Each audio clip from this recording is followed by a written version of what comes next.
तो अमेरिका के साथ बातचीत में गतिरोध के बीच ईरान ने वॉशिंगटन को नया प्रस्ताव भेज दिया है। नमस्कार, मैं हूं नीलू। क्योंकि अभी सिर्फ प्रस्ताव ईरान की तरफ से और फिर अमेरिका की तरफ से इसको लेकर क्या कहा गया, बातचीत आज उस पर भी करेंगे। और साथ ही साथ एक और बड़ी खबर आपको बताते हैं कि ट्रंप ने एक बड़ी धमकी ईरान को एक बार फिर से दी है। वो धमकी क्या है? तो एक्सियोस की रिपोर्ट के अनुसार इस प्रस्ताव में जो कि ईरान ने अमेरिका को भेजी है, उसमें हॉर्मुज जो स्ट्रीट है उसको खोलने और युद्ध को खत्म करने की पेशकश की गई है, लेकिन परमाणु वार्ता के बाद के चरण के लिए टालने की बात कही गई है। यानी परमाणु वार्ता को बाद के चरण के लिए टालने की, यानी कि इसमें अभी बातचीत नहीं बन रही है, इसलिए कहा जा रहा है कि फिलहाल तो इसे टाल दिया जाए, बाद में देखेंगे, इस पर बातचीत करेंगे। ईरान ने पाकिस्तानी मध्यस्थों के जरिए यह प्रस्ताव अब अमेरिका को भेज दिया है। इसके पहले की बात की जाए तो ईरान के अर्ध सरकारी फार्स न्यूज एजेंसी ने बताया था कि ईरान ने पाकिस्तान के जरिए अमेरिका को एक लिखित संदेश भेजा है, जिसमें हॉर्मुज स्ट्रेट और परमाणु मुद्दों समेत अपनी सीमाओं का जिक्र किया गया है।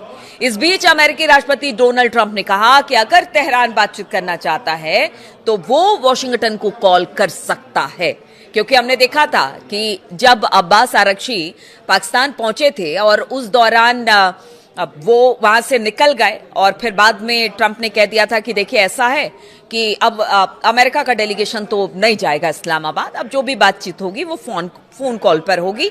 और इसीलिए ट्रंप ने कह दिया है कि देखिए वॉशिंगटन को कॉल कर लीजिए और अब जितनी भी बातचीत होगी वो कॉल के जरिए ही होगी। उन्होंने इस बात को भी दोहराया कि तेहरान को परमाणु हथियार नहीं हासिल करने दिया जा सकता है।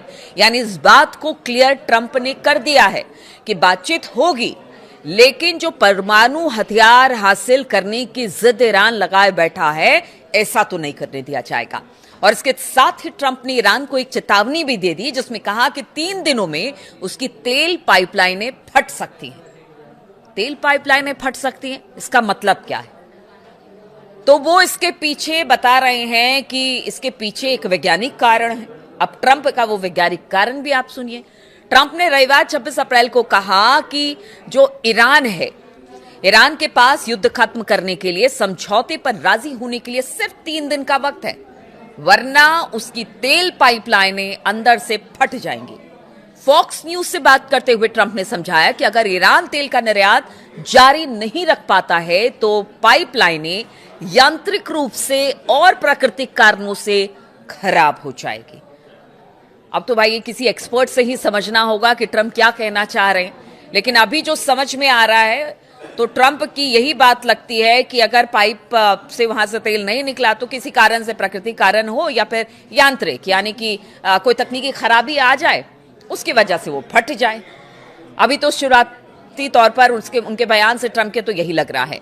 ट्रंप ने यह भी कहा कि एक बार फटने के बाद ईरान पाइपलाइन को उसकी असली क्षमता तक दोबारा नहीं बना पाएगा। यानी भारी नुकसान ईरान को होगा अगर उनकी तेल की पाइपलाइनें फटती हैं तो, और ये पिछली उत्पादन क्षमता के मुकाबले सिर्फ 50% पर ही काम कर पाएगी, क्योंकि इसी तेल से ईरान की इकोनॉमी चलती है। और कहना है ट्रंप का कि अगर यही फट गई तो आप क्या करेंगे? 50% क्षमता के साथ अब आप इस पर आपको काम करना पड़ेगा अगर इसे बना भी देते हैं, और फिर इसको रिकवर करने में बहुत साल लग जाएंगे। इंटरव्यू में ट्रंप ने कहा कि अगर ईरान बातचीत करना चाहता है तो अमेरिका से संपर्क कर सकता है। ट्रंप ने कहा कि अगर वो बात करना चाहते हैं या फिर किसी तरह से संपर्क करना चाहते हैं तो आप हमें फोन लाइन पर कॉल कर सकते हैं। हमारा फोन हमेशा से मौजूद है, हमारे पास अच्छी और सुरक्षित लाइनें हैं। और इसके पहले ट्रंप ने वॉशिंगटन के वार्ताकारों स्टीव विटकॉफ और जेरेड कुशनर की इस्लामाबाद यात्रा का जो था वो आखिरी समय में उसे रद्द कर दिया था। ये हमने भी देखा था, जिससे संकेत मिला कि अमेरिका ईरान के पिछले प्रस्ताव से संतुष्ट नहीं है, क्योंकि अब्बास आरगची पहुंचे थे, उन्होंने अपना प्रस्ताव पाकिस्तान को दिया था और फिर वहां से निकल गए थे फिर वो ओमान पहुंचे, वापस से इस्लामाबाद पहुंचे। तो बताया जा रहा है कि जिस तरह से अमेरिकी डेलीगेशन नहीं आया उसके पीछे एक कारण ट्रंप दे रहे हैं कि हमें उनका प्रस्ताव मंजूर नहीं है। अमेरिका का कहना है कि ईरान को कम से कम 1 दशक के लिए यूरेनियम का संवर्धन रोकना होगा, यानी यूरेनियम इनरिचमेंट रोकना पड़ेगा कम से कम 1 दशक यानी 10 सालों के लिए, और अपने मौजूदा भंडार को देश से बाहर भेजने की बात भी ट्रंप ने कही है ईरान को। उन्होंने कहा है, ट्रंप ने कहा है कि ईरान के यूरेनियम को लेने के लिए बल प्रयोग की भी उन्होंने बात की है कि देखिए अगर आप नहीं भेजेंगे या बनाना बंद नहीं करेंगे तो हमें जबरदस्ती आपसे यूरेनियम छीनना पड़ेगा। और ये भी खबर आ रही है कि क्या अब अमेरिका जो है, अगर बातचीत दूसरे दौर की नहीं होती है तो क्या अमेरिका जो है वो अपने सैनिक ईरान में उतारेगा, क्योंकि बल प्रयोग की बात अमेरिका कर रहा है। लेकिन ईरान ने चेता दिया है कि भाई आप देख लीजिए, जो भी करिए वो अपनी बुद्धि के अनुसार करिए, सोच समझ कर करिए, क्योंकि इसके परिणाम बहुत बुरे होंगे। रिपोर्ट में कहा गया कि ईरान के विदेश मंत्री अब्बास अराक्ची ने पिछले हफ्ते के आखिर में मध्यस्थों से कहा था कि अमेरिका की इन मांगों पर ईरानी नेतृत्व के भीतर कोई आम सहमति नहीं बनी है। यानी ईरान में एक धड़ा यह है, खासतौर पर अगर मुस्तफा खामनेई की बात की जाए, वो इन शर्तों को अमेरिका के मानने को तैयार नहीं है कि यूरेनियम इनरिचमेंट को बंद कर दिया जाएगा।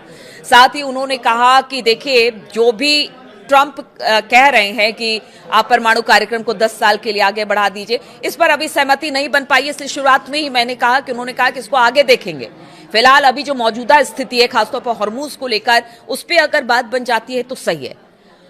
तो साफ तौर से अब्बास अराक्ची भी, और अब्बास अराक्ची को भी हमने पीछे देखा है कि बिना मुस्तफा खामनेई या फिर IRGC के सहमति के बिना अब्बास अराक्ची वही बात रखते हैं जो मुस्तफा की तरफ से बात रखने को कहा जाता है। इसलिए वो कह रहे हैं कि जो बात अमेरिका कह रहा है, ईरान के नेतृत्व के भीतर कोई आम सहमति इसको लेकर नहीं बनी है।